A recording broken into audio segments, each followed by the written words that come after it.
It is my pleasure to invite Dr. Yaakov Goldwaber, the chair of the first session. Yaakov started his career in education as an English teacher, teaching Israeli soldiers in Gaza Strip and Northern Sinai.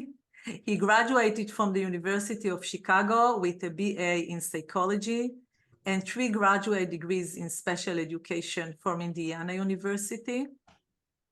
He worked in the field of special education and developmental disabilities for over 40 years and also lectured at several colleges, but especially in our college, in Western Galilee College, for many years. And he is a dear colleague and friend. So thank you, Yaakov. The first session is yours. Well, welcome to the first session, which is entitled Developmental Aspects of Literacy.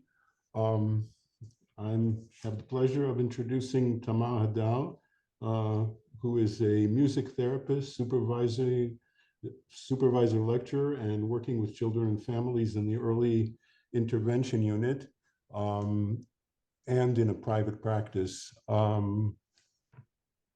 We'll be happy to hear her presentation comparing the benefits of parent-infant flute and singing groups for parenting and language development.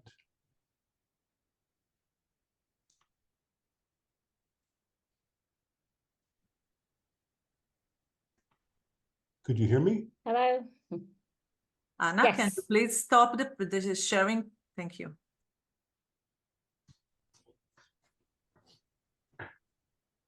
Hello. Great to be here. You can share your presentation, Tamar.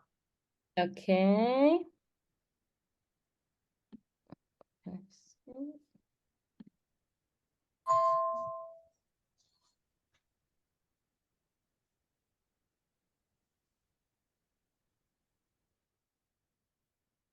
Okay, here we go.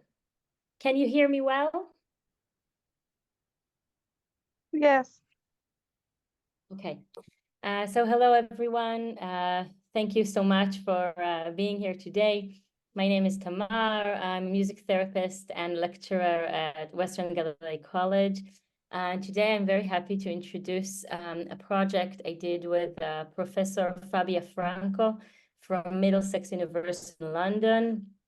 Actually, this is quite emotional for me to present this work because Fabia has recently passed away. So this is really a way to honor her great work and contribution and to continue it. So I'm really happy to share. And I did this project with Fabia while living in Cambridge, UK. And back then we initiated music groups in the community. And we checked the influence of music on aspects of communication, language development, parenting, well-being among parents and infants. Oops, why is it moving? Sorry, here we go. So what was unique about this project was that we established 2 music groups in the community, which one was focused on singing. I led both groups. One was a singing group, and the other one was a completely instrumental group, was only with musical instruments, and I led the group by flute playing. And as you will see, the routines and the structures were completely similar, apart from the fact that the singing group involved singing and, of course, verbal language. And the flute group involved only the same melodies, but only the melody. And the children could only respond musically. And of course, I mean, spontaneously, but they didn't have that encouragement of words. So Fabia and I combined our approaches. Fabia brought she was a cognitive psychologist, which researched a lot music also and language. And I brought the music therapy perspective, which was mostly apparent in the way we structured the groups. So different than available music groups in the community at the time that were mostly huge groups with, like a music person that was performing 10, 20 songs. These were more individualized groups that incorporated music therapy techniques. So we were really looking in a more kind of microanalytic way at the mother-infant interactions, the responsivity, and not just at going with the music. In terms of the design, because it was in the community and not in a lab, it was a quasi-experimental design. Just to summarize the unique aspect of these groups, they were very small. I mean, we did hope that they will be slightly bigger because as you will see this talk, I will present qualitative results as we didn't have enough power to actually talk about statistical significance. But due to the small groups, we could really look into more fine-tuned interactions, and we could incorporate more an improvisational approach and to see its impact on the parents and their infants. And most importantly, music was treated not as a form of entertainment or just a good time together, and means of eliciting communication and enhancing the parent-infant relationship. So theoretically, we were embedded in different frameworks in literature that talks about the similarities and the of music and language and the shared properties, for instance, the different rhythms.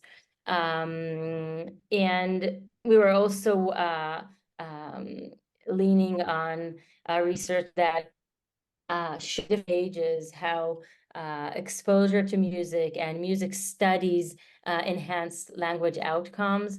But mostly we were focused on what Arden and Malok originated as communicative musicality, those musical exchanges between parents and infants, and which later also developed to the concept of infant direct speech and its importance to language development.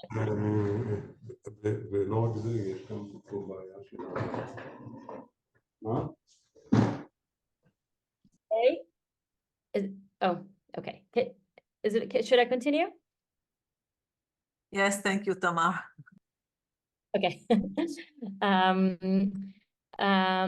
So we know research shows that infants who were exposed to more infant direct speech that is typically in a higher register with exaggerated intonation, slower tempi, slower rhythms, and incorporating many repetitions, show greater language outcomes. Infant direct speech is universal, particularly in singing to infants. It's shown to have emotion regulation, and as I've seen, as I said, infant direct singing in 0 to 6 infants was associated with greater language outcomes in 14 and 26 months. So leaning on this, on these theoretical basis, we were really interested to see how the different context of flute group and singing group might support language development. And it was really interesting to see if the verbal stimulation would be different because there were already several studies about, singing to infants and how it affects the parent-infant relationship and language outcomes, but how would it compare to to flute playing. So our general research questions dealt with the effect of infants' exposure to music on communication, parent-infant communication, on language development, on infants' musicality, and on the general well-being. So as I said, we had 2 experimental groups and 1 control group. And the experimental groups, they fared in the main stimulation, which in the first group was the singing, my singing, and the second group was the flute group. And again, they incorporated the very same routines, which I will show you shortly, so you can have a glimpse of what I'm talking about. What do I mean by saying the same routines with words and only musically? This is the list of the songs that were incorporated. Maybe we can say something about it. There was a greeting tune and a goodbye tune, and there were different, the tunes stimulated different areas like motor development, more sound and give and take, communication and improvisation, playing together like an orchestra, relaxation. So they had this kind of course of development within each session. And the overall structure was, it was a longitudinal study. It was held for 3 months. We had a pre-group demographic questionnaire and a music at home questionnaire, which is a Fabia and Hurst.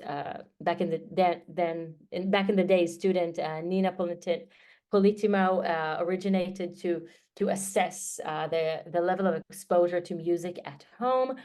And then we had a post group. We had interviews, in-depth interviews with the parents. And I'm going to show you the results of the thematic analysis of the interviews. The parents also got a CD with the activities, so they could continue to listen to it. And then we had several questionnaires which assessed language, environmental impact, and attachment, but these are not included in the paper that I'm presenting here. And as I said, I'm going to present the qualitative results of the thematic analysis. But before that, maybe we can see a little bit the same song, I Have a Ball, in the singing group versus the flute group. Okay, here we go. I have a ball, the boys jumping down, wants to find a friend to play with. Who will it be? Babies. You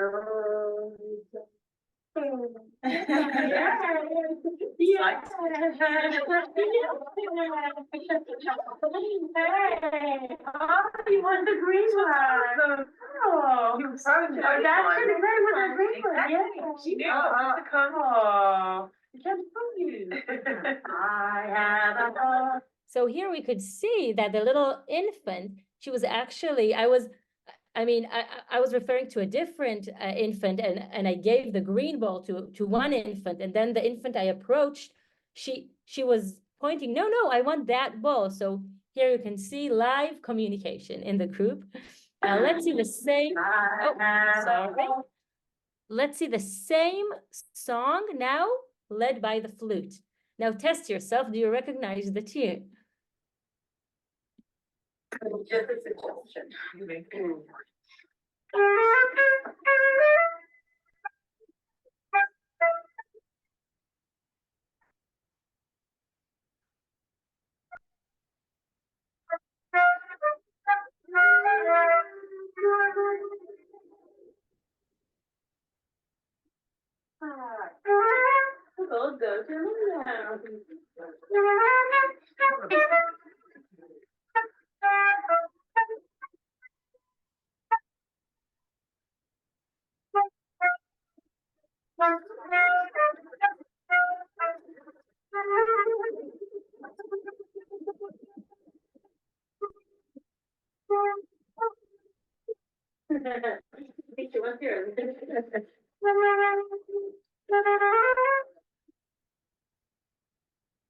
Okay.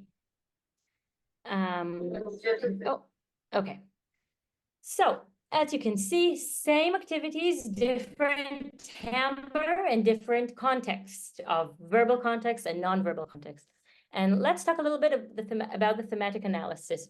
So after analyzing the interviews of both of the singing group and the flute group parents separately, we compared the themes and we saw that there were 3 shared themes across all parents. So one prominent theme was the theme of musical community. So all parents, I think, across both groups, talked about a sense of community that was created within the group, which extended beyond the group meetings. They met also in the afternoon, and they also reported after the group ended that they continued to meet, which is of course very nice to hear. They all talked about how much they enjoyed it, how much they liked coming, and they really didn't miss almost, apart from being ill, or they really came consistently. And both groups talked about a great enhancement of their infants' communication, although it's important here to say that the parents of the singing group talked about it much more and in a much more elaborated way. So it was something they paid more attention to and was more palpable to them. So in terms of the specific themes, it was really interesting for us to discover that they really liked the flute group. As a music therapy and flutist, I have to say that I had a few concerns about it. Like, come on, who wants to hear flute every week for 3 months, the same tunes? I thought it's going to be a disaster. But I said, let's try. What can happen? And they loved it. I sensed it in the group, but it was interesting to hear them talk about it. They talked about how novel it was for the infants, and just to see their infants' excitement of this loud sound and different sound, and the way it made them move and dance. And so that was really interesting to hear about that. And another thing they surprised us with is all of the parents of the flute group talked about becoming much more musical and creatively in the creative realm. All the parents bought instruments, and we didn't advise it in any moment. They bought instruments to their home environments. They started jamming with their children also outside of the group. And they said things like, we discovered how to play with music with our children. We became more playful with just playing with them, which, for me as a musician is like, I'm thinking, wow, this is incredible, because they are kind of using music as we use verbal language, but they got this opportunity to play with music. And another thing that also Fabia observed when she came to observe the groups, after she came, she told me the flute group were completely mesmerized. They were almost, it's as if you cast a spell on them. And the parents were talking about high levels of relaxation, that they really liked to relax in the group, especially in the relaxation song, but not only, that there was something very regulating with the flute playing. The singing group, not surprisingly, and comporting with other research, talked about the significance of the familiarity of going to a group and recognizing all the songs, knowing them really well, and even taking them at home and singing them at home and changing them at home. They talked about the significance of this, of knowing the songs. There was another theme that we captured as musical mentalization. And the parents, at least 4 parents, were talking about that in the music groups, they were able to follow their infants' cues better. They were better able to understand them and to follow their needs. That was really interesting to hear how the singing environment facilitated that. And they talked more about the impact on babies' development. So this is kind of to summarize it. So we had the relaxation and the musical playfulness in the flute group, and the singing group mentioning the musical mentalization the responsivity and the being able to be more responsive to their infants within the singing context. And also about the vocal musicking. So they were giving many examples of how they're taking the tunes that they learn in the music group and singing different words with them. And instead of saying, I have a ball, like saying, let's have breakfast together. Like they were using it. So to summarize those differences, we felt that the flute group the main impact was being able to be more jamming with the music and more creative and free, some kind of creative freedom they developed. And the singing group used the group in general for reassurance. I'm a good parent. I know the songs and I can use them later at home, something that's more comforting. And next, I mean, now I'm on my own because I don't have Fabia by my side, unfortunately, but we do want to check this in a larger scale because this was really, a kind of a primary study, and to combine the qualitative and quantitative aspects, and also to compare it with different activities. So if we had like a third experimental group of children reading to children, and a fourth experimental group of children doing something like more like dancing or motor activity, that would of course expand our understanding of the different contribution of different activities to children's development. Yeah, so that's Thank my you, final Tamar. slide. You already exceeded, also used your question time. So yes, already 25 minutes. But there is one question in the chat, so maybe you want to answer it like really, really fast, and then we will continue to the next presentation to keep on track. There is a question to Tamar, you see it? From Shmuel Yerushalmi. If you can explain if you can elaborate more for how integration elements of music psychology and music therapy is studied in the process, or can support development of social responsibility of students and support improvement of social well-being of students. Of students of infants. I think that the meaning is the infants. Yeah.